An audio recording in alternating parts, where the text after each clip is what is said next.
Astaghfirullah. Bismillahirrahmanirrahim. Assalamualaikum warahmatullahi wabarakatuh. Alhamdulillah wassalatu wassalamu ala rasulillah wa ala alihi wa sahbihi wa mawalah wa la hawla wa la quwata illa billahi wa ba'd.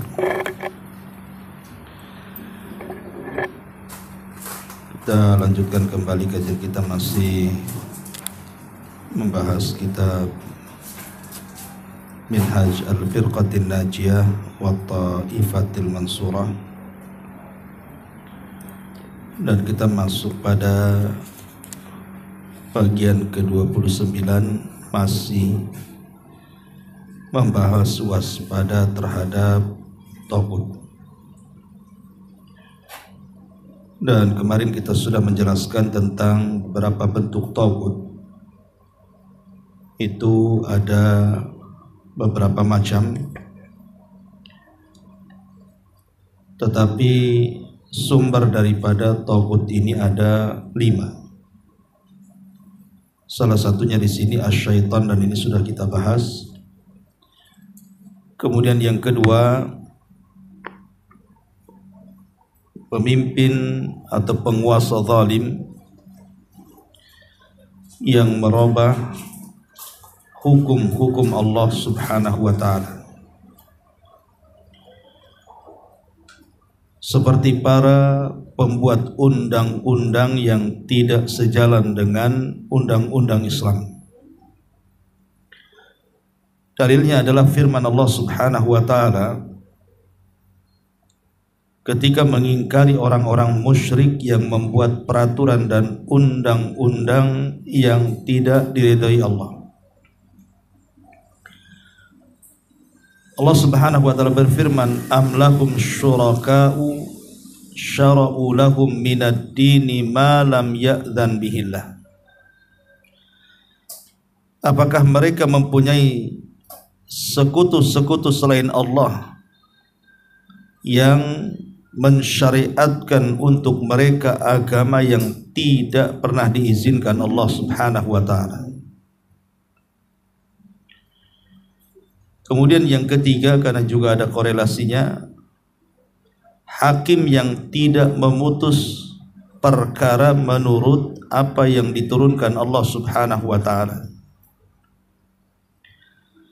yaitu jika ia mempercayai bahwa hukum-hukum yang diturunkan Allah itu tidak sesuai lagi, atau dia membolehkan diberlakukannya hukum selain daripada hukum Allah,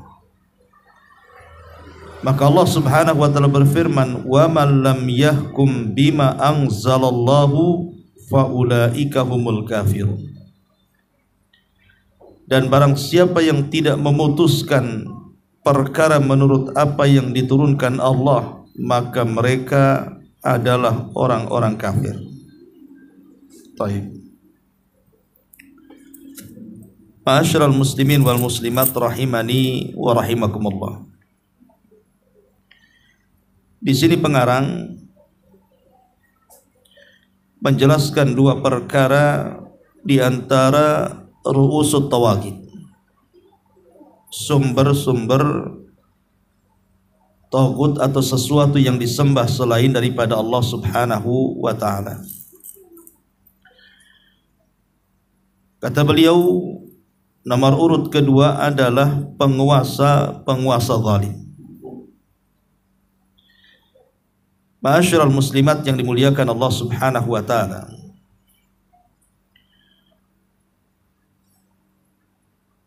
kita tahu bahwa kalau kita melihat tentang berhukum kepada hukum Allah, maka para ulama mengatakan para penguasa atau siapapun yang mencari hukum di dunia ini, maka mereka harus kembali kepada hukum Allah, dan itu hukumnya fardu ain. Bukan hanya seorang penguasa, tapi siapapun yang mencari hukum.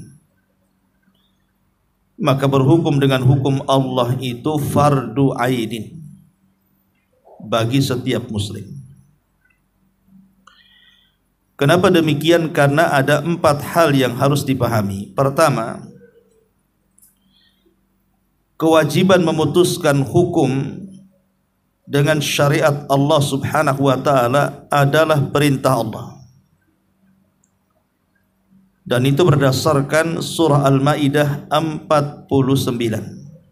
Allah mengatakan, wa anihkum bainahum bima anzalallah wa la tattabi ahwa'ahum wahdharhum an yaftinuka am ba'di ma anzalallahu ilaika fa in tawallaw fa'lam annama yuridullahu an yusibahum bi ba'di dhunubihim wa inna katsiran minan nasi lafasikun.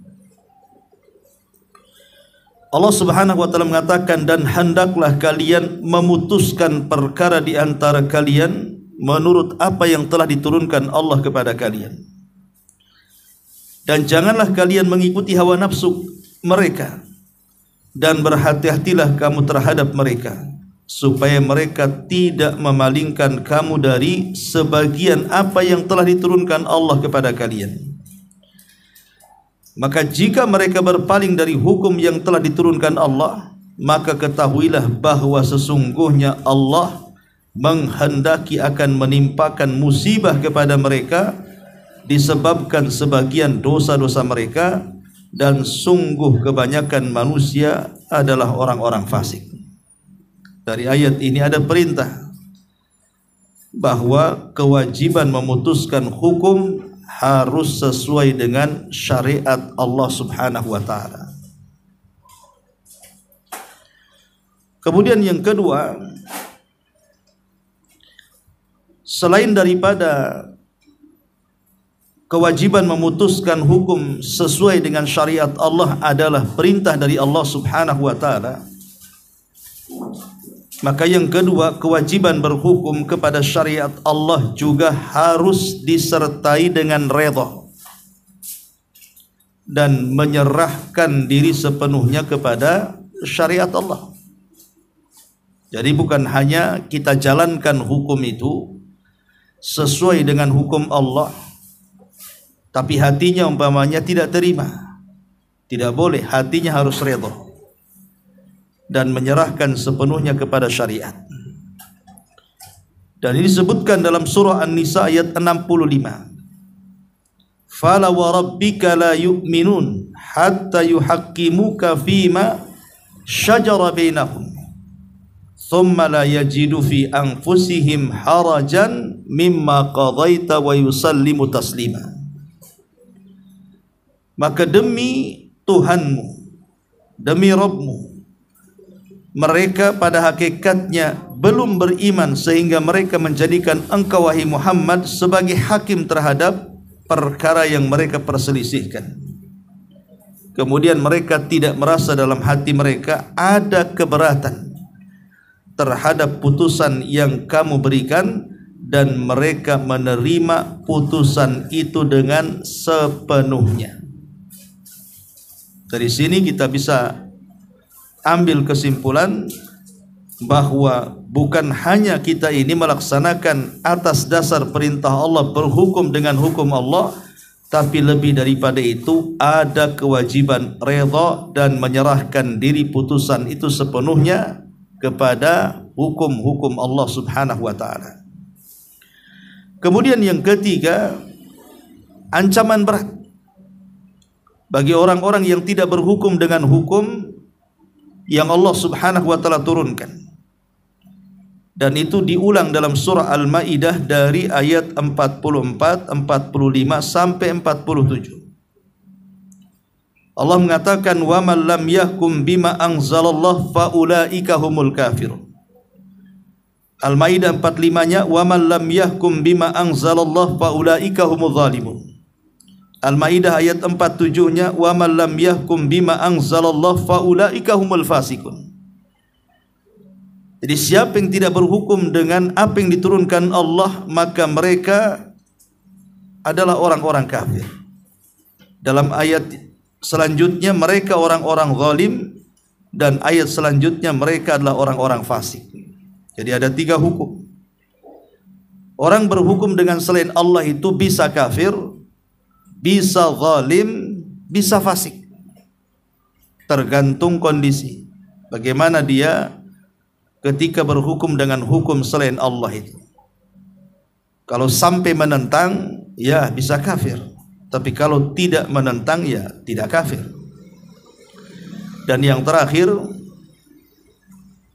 hendaklah seseorang berhati-hati bagi orang-orang yang menyelisihi hukum selain daripada hukum Allah dan Rasulnya. Hati-hati mereka, karena diancam dengan azab. Allah Subhanahu wa taala berfirman dalam surah An-Nur ayat 63, "Falyahdharil ladzina yukhalifuna an amri an tusibahum fitnah aw yusibahum adzabun alim." Maka hendaklah orang-orang yang menyelisih perintahnya takut akan ditimpakan fitnah kepada mereka ataupun ditimpakan azab yang pedih kepada mereka. Ma'asyiral muslimat yang dimuliakan Allah Subhanahu wa taala. Ulama mengatakan bahwa yang menghancurkan agama ini ada 3 kelompok. Yang menghancurkan agama ini ada 3 kelompok. Pertama, hakim yang zalim. Pertama, hakim yang zalim. Dan yang kedua, ahlul kalam. Orang-orang yang bergelut dalam filsafat. Dan yang ketiga, ahlu az-zauq atau ahlu kasyaf. Orang-orang sufi yang ekstrim. Kenapa demikian? Kata Imam Ibnul Qayyim rahimahullahu ta'ala, karena para penguasa zalim itu apabila bertentangan antara hukum-hukum Allah dengan politik mereka, maka mereka akan mendahulukan politiknya dibandingkan berhukum dengan hukum yang Allah turunkan. Jadi para penguasa zalim itu, kalau seandainya ada ayat Al-Quran atau hadis-hadis Nabi SAW yang bertubrukan dengan politik mereka, maka pasti mereka akan mendahulukan politiknya dibandingkan Al-Quran dan Sunnah. Dan kalau sudah seperti ini, hancur agama. Dan itu pernah terjadi di zaman Khalifah Ma'mun, Khalifah Mu'tasim, dan juga Khalifah Al-Wathiq. Ini 3 khalifah berturut-turut, dimulai daripada Ma'mun, kemudian Al-Mu'tasim, kemudian Al-Wathiq, di zaman Imam Ahmad ibn Hanbal rahimahullahu ta'ala, di mana Khalifah Ma'mun, Mu'tasim, dan Al-Wathiq ini menjadikan alat kekuasaan untuk menyebarkan paham Mu'tazilah. Jadi Mu'tazilah itu, pemahaman Mu'tazilah dijadikan pemahaman negara karena mencocoki politiknya masalahnya. Sementara ahli sunnah wal jamaah di zaman itu disisihkan karena tidak mencocoki politiknya. Makanya kemudian banyak para ulama ahli sunnah ditangkap, dipenjara, bahkan dibunuh. Seperti yang terjadi kepada Muhammad ibn Nuh, Al-Imam Al-Buwaiti, itu teman-temannya Imam Syafi'i, dan juga Imam Ahmad dipenjara. Kemudian dipaksa untuk mengikuti pemahaman Mu'tazilah. Tapi Imam Ahmad menolaknya. Sampai akhirnya 3 kurun kekuasaan dipenjara sampai sakit-sakitan Imam Ahmad itu. Itulah kalau seandainya penguasa ini zalim, kemudian berhadapan dengan Al-Quran dan Sunnah dan tidak cocok, pasti akan mendahulukan politiknya. Makanya hancur agama kalau seandainya dipimpin penguasa zalim yang mendahulukan politik dibandingkan Al-Quran dan Sunnah. Yang kedua, ahlu kalam, orang-orang yang bergelut dalam filsafat itu. Kalau seandainya ada nas Al-Quran dan Sunnah menyelisih akal mereka, maka mereka akan mendahulukan akal dibandingkan Quran Sunnah. Dan memang seperti itu orang-orang yang kemudian masih terpapar dengan pemahaman Plato, Aristoteles dan yang semacamnya, kemudian dimasukkan ke dalam ajaran Islam, maka mereka cenderung menolak Al-Quran dan Sunnah dengan akal-akal mereka. Ya seperti Mu'tazilah, Khawarij dan yang semacamnya. Mereka takdimul akli ala naqli, lebih mendahulukan akal dibandingkan nas. Dan kalau seperti ini, rusak agama. Ketika agama ditabrakkan dengan akal, kemudian mereka mendahulukan akal dibandingkan nas. Dan yang ketiga, ahlu kasyaf, orang yang beragama selalu dengan mimpi. Jadi kalau ada Al-Quran dan Sunnah, mereka mendahulukan mimpi-mimpi mereka. Inilah tiga kelompok yang akan merusak agama. Salah satunya adalah penguasa zalim yang mendahulukan politiknya dibandingkan Al-Quran dan juga Sunnah Nabi Sallallahu Alaihi Wasallam. Makanya Allah Subhanahu Wa Taala berfirman ketika mengkhitab Nabi Allah Daud. Allah mengatakan, ya Daud, inna ja'alnaka khalifatan fil ardi fahkum bainan nas bil haq wala tattabi'il hawa fayudhilluka an sabilillah. Wahai Daud, sesungguhnya kami telah menjadikan engkau seorang khalifah di bumi, maka berhukumlah di tengah-tengah manusia dengan kebenaran dan jangan pernah ikut hawa nafsumu, karena akan menyesatkan kamu dari jalan Allah Subhanahu wa Ta'ala.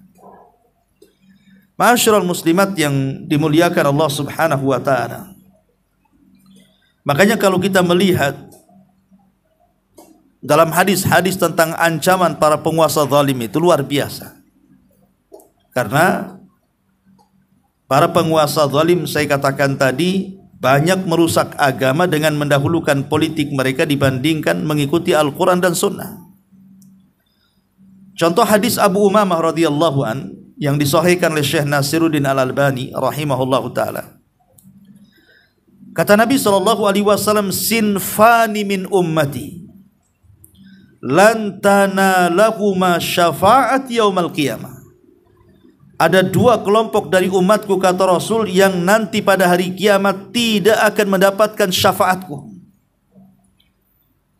Kemudian Rasul SAW menyebutkan salah satunya adalah imamun zalumun ghashumun, pemimpin yang zalim dan pemimpin yang curang. Mereka tidak akan mendapatkan syafaat Nabi karena mereka para perusak agama, mendahulukan politik mereka daripada syariat Islam. Bahkan Nabi SAW juga mengatakan dalam hadis yang dikeluarkan Imam Muslim, salasatun la yukallimuhumullahu yaumal qiyamah. Ada tiga kelompok yang tidak akan diajak bicara oleh Allah pada hari kiamat. Siapa mereka? Bukan hanya tidak akan diajak bicara, wala yuzakkihim, tidak akan disucikan, wala yangduru ilaihim, bahkan tidak akan dilihat. Tidak akan diajak bicara, tidak akan disucikan, bahkan Allah tidak mau melihatnya. Salah satunya Rasul mengatakan malikun kadzab, para pemimpin pendusta, para pemimpin yang berdusta, para pemimpin yang zalim. Makanya kalau kita lihat di dalam nas-nas Al-Quran, ya, ataupun hadis Nabi SAW, ancaman para pemimpin yang zalim itu luar biasa. Di antaranya pemimpin-pemimpin yang zalim itu dianggap manusia yang paling dibenci Allah. Ingat bahwa para pemimpin yang zalim, para pemimpin yang dusta, para pemimpin yang culas itu, mereka adalah manusia-manusia yang paling dibenci Allah. Nabi mengatakan dalam hadis Abu Sa'id Al-Khudri radhiyallahu an, inna ahabban nas ilallah yaumal qiyamah wa adnahum minhu majlisan imamun adil wa abghadan nas ila Allah wa ab'adahum minhu majlisan imamun jair. Sesungguhnya manusia yang paling dicintai Allah pada hari kiamat dan paling dekat kedudukannya dengan Allah adalah para pemimpin yang adil. Sebaliknya, orang yang paling dibenci Allah dan yang paling jauh kedudukannya dari sisi Allah Subhanahu wa taala adalah para pemimpin yang zalim. Para pemimpin zalim yang merusak Islam dengan mementingkan politiknya dibandingkan syariatnya. Bahkan Allah Subhanahu wa taala mengatakan di dalam surah Asy-Syu'ara ayat 42, Innamas sabilu 'alal ladzina yadlimuna an-nas wa yabghuna fil ardi bighairil haqq ulaika lahum adzabun alim. Sesungguhnya kesalahan hanya ada pada orang-orang yang berbuat zalim kepada manusia dan mereka para penguasa dan melampaui batas di permukaan bumi tanpa mengindahkan kebenaran, maka mereka akan mendapatkan siksa yang pedih. Allah ancam dengan siksa. Allah akan mengancam mereka dengan siksa.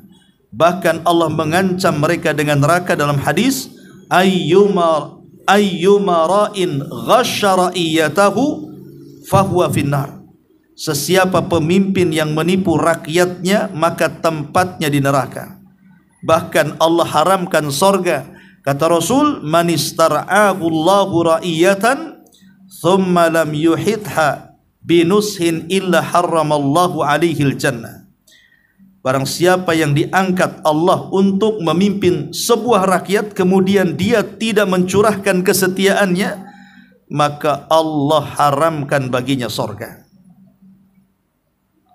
Ma'asyiral muslimat yang dimuliakan Allah Subhanahu wa ta'ala, dari uraian-uraian ini maka kita tahu bahwa di antara ru'usut tawaghid, sumber-sumber taghut atau sesembahan selain daripada Allah adalah mereka para pemimpin, para penguasa yang mendahulukan hukum selain daripada hukum yang Allah turunkan kepada mereka.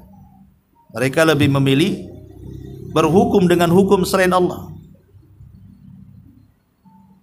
Dan kita tahu bahwa penguasa-penguasa yang seperti ini memang sudah disabdakan 14 abad yang silam oleh Nabi Shallallahu Alaihi Wasallam akan muncul prediksi-prediksi penguasa seperti ini.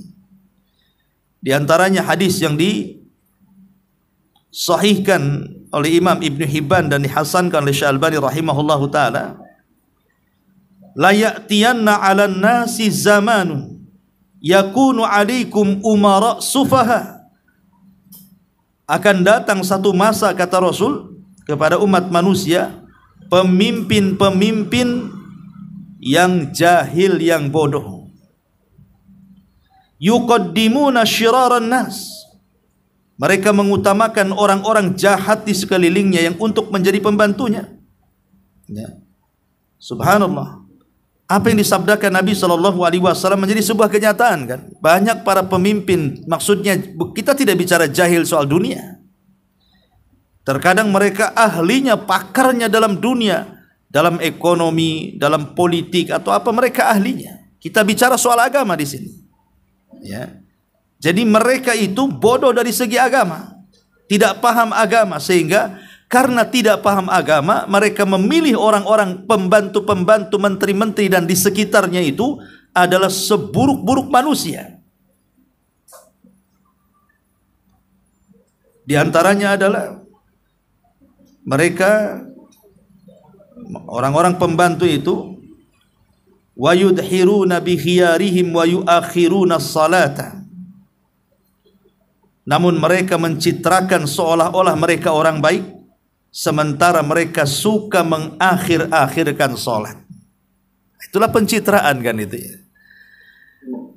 Di belakang mereka itu orang jahat sebenarnya. Mungkin di belakang mereka melakukan maksiat, dosa-dosa besar, mabuk, judi atau apalah namanya. Atau mungkin sebagian mereka sampai ke taraf kekufuran, datang ke dukun, menyimpan jimat-jimat dan yang semacamnya juga, kan. Tetapi kalau sudah tampil di masyarakat, mulai mereka mencitrakan diri mereka seolah-olah mereka orang baik, orang soleh, ke masjid dan begitu seterusnya, padahal mereka suka mengakhir-akhirkan salat. Kata Rasul, faman adraka minkum fala yakunu arifan wala syurtiyan wala jabiyan wala khazinan. Kata Rasul, barang siapa yang mendapatkan zaman tersebut, janganlah mau menjadi menterinya, menjadi polisi-polisinya, menjadi pemungut-pemungut pajaknya, dan jangan mau menjadi bendahara-bendaharanya. Kalau seandainya mendapatkan pemimpin yang seperti itu. Ma'asyiral muslimat yang dimuliakan Allah Subhanahu wa taala, bahkan dalam hadis yang lain yang dikeluarkan oleh Imam Ibnu Majah, dan juga hadis ini dihasankan oleh Syekh Su'aib Al-Arnaud, sayati 'alan nasi sanawatun khadda'at, akan datang kepada manusia tahun-tahun penuh dengan kebohongan, penuh dengan pencitraan. Itulah yang kita saksikan setiap hari dari para pemimpin-pemimpin kita itu kan. Mereka menampakkan kebohongan yang nyata lagi. Kemudian kata Nabi SAW, yukadzab fiha as-sadiq wa yu'tamanu fiha al-khain. Saat itu para pendusta justru dibenarkan, dan orang-orang yang benar justru didustakan. Yusaddaku fiha al-kadhib wa yukadzabu fiha as-sadiq. Para pendusta seolah-olah dia orang yang paling jujur, orang-orang yang jujur pula dituduh mereka para pendusta. Wa yu'tamanu fiha al-khain wa yukhawwanu fiha al-amin. Para pengkhianat justru dijuluki orang-orang yang amanah, sementara orang-orang yang amanah justru dituduh para pengkhianat. Wa yantiku fiha arwaibidatu.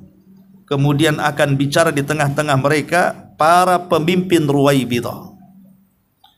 Siapa ruwaibidah di sini? Ar-rajulu tafi fi amril amma. Ruwaibidah adalah seseorang yang jahil, yang bodoh, tetapi sok mengurusi urusan banyak manusia.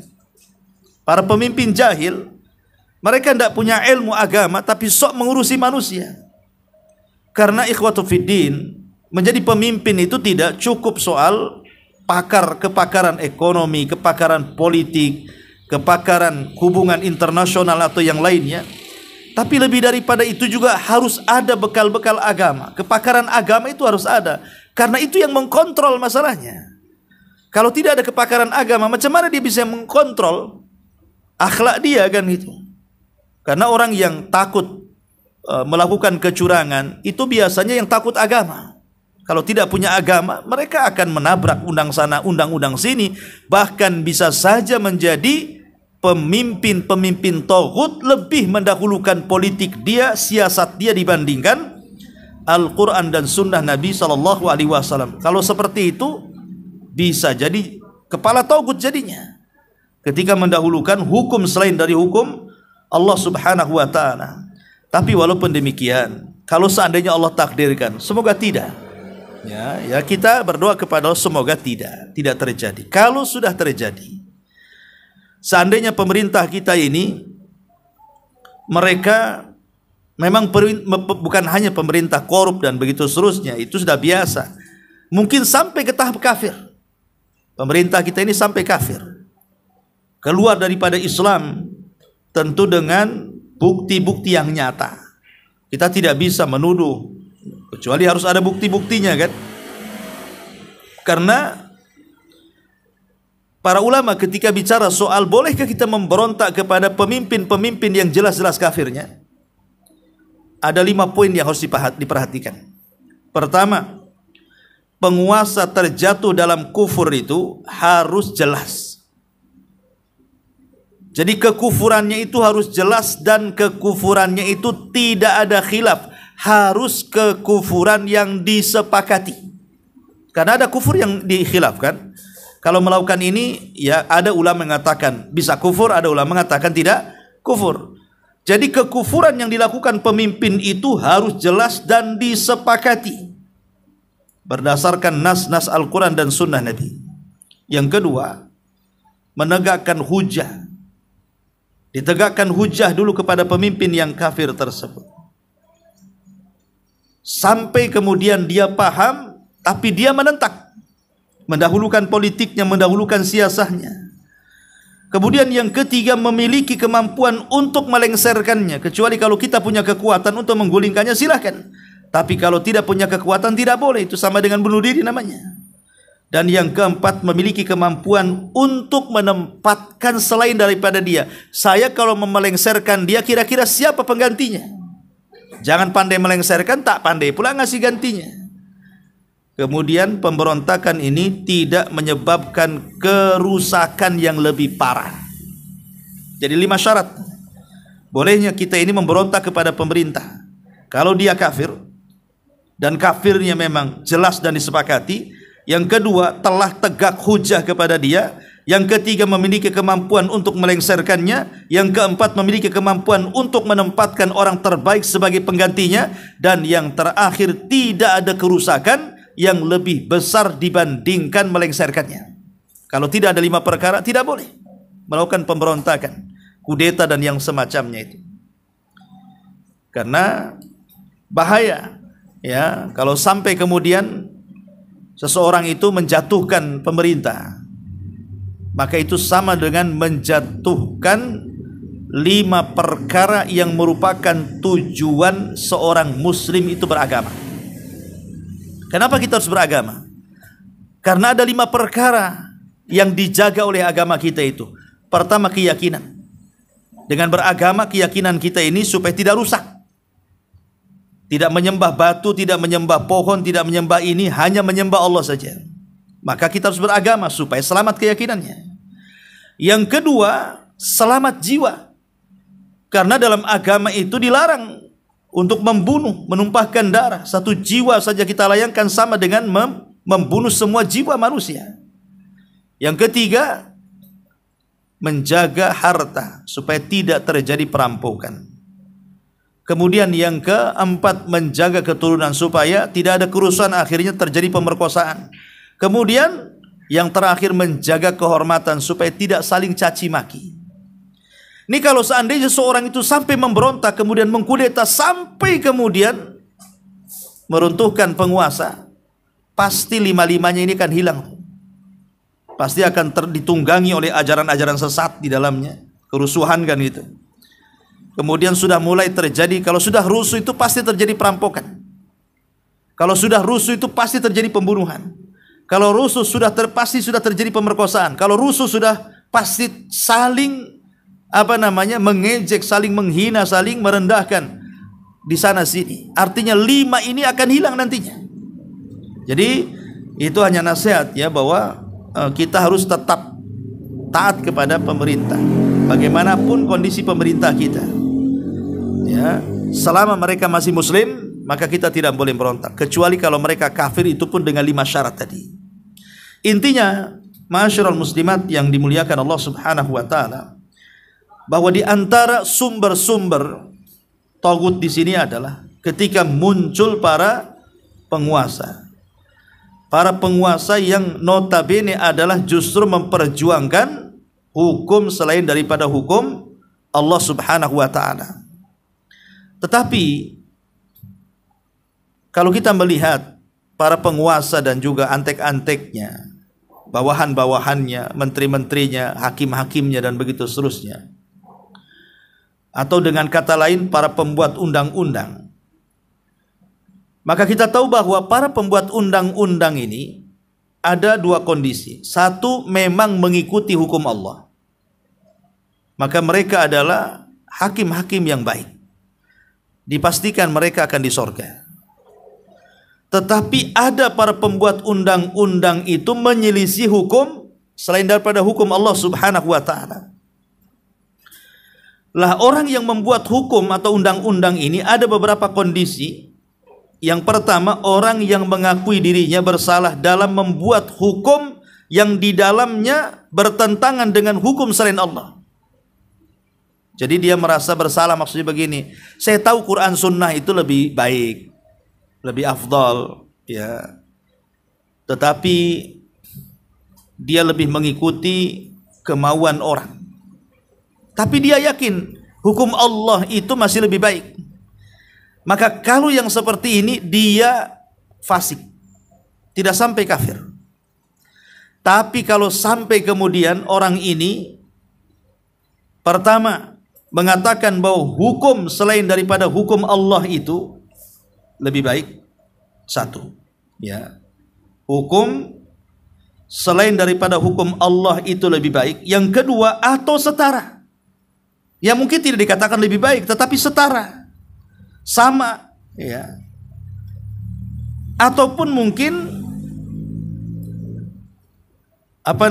dia sampai menghalalkan bahwa hukum selain Allah itulah yang layak diterapkan, dan hukum Allah itu tidak layak diterapkan, maka ini sudah kafir.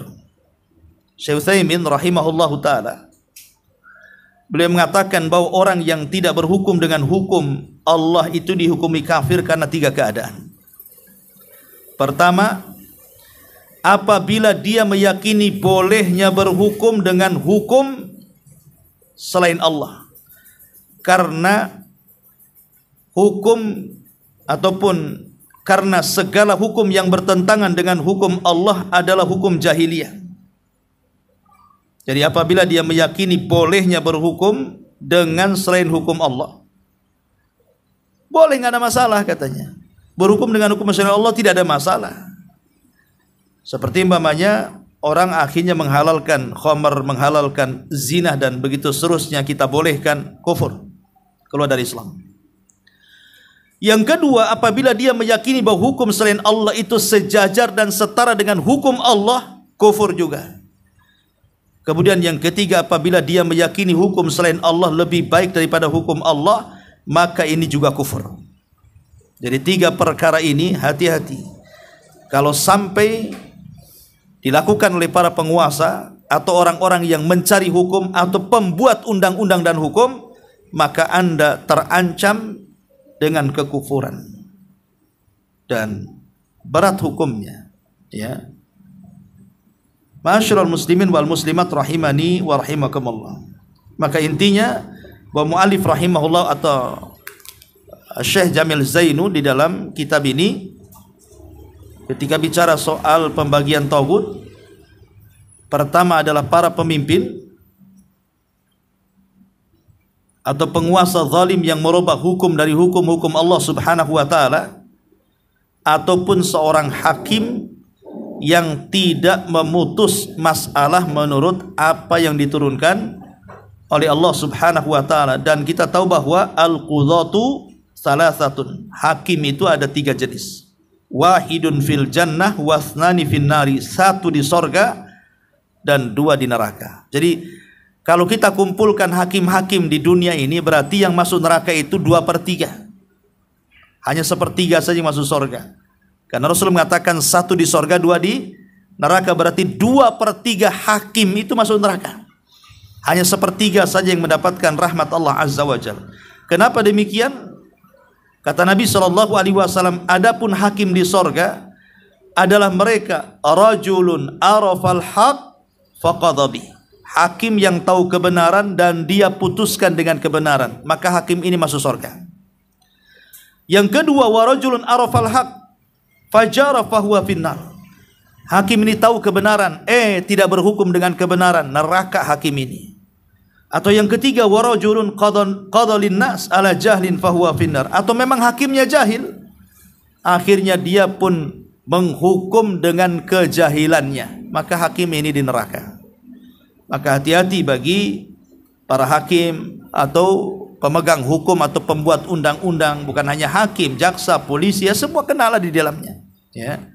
Maka berhukumlah kembali kepada hukum Allah Subhanahu wa taala. Kalaupun seandainya belum sanggup mengamalkan hukum yang Allah turunkan dari Al-Qur'an dan sunnah Nabi sallallahu alaihi wasallam, maka jangan sampai kita katakan bahwa hukum manusia lebih tinggi, atau hukum manusia setara, atau hukum manusia lebih layak. Karena ini tidak pantas diucapkan. Bagaimanapun yang tahu kondisi kita adalah Allah, karena Allah yang menciptakan kita. Ketika Allah turunkan undang-undangnya berupa Al-Quran dan Sunnah, itu sudah sesuai dengan kemaslahatan manusia. Allah yang tahu maslahat kita. Manusia tidak tahu maslahat kita. Sehingga karena Allah satu-satunya yang tahu maslahat hamba-hambanya, maka sudah sangat layak hukum Allah itu dijadikan hukum manusia. Karena dia yang paham maslahat kita. Wallahu a'lam bishawab. Ini diantara uraian dari penjelasan syarah Minhaj al-Firqatin Najiyah wa Taifal Mansurah. Baik, sebelum saya tutup, kalau ada yang bertanya, silakan. Kalau tidak, kita tutup.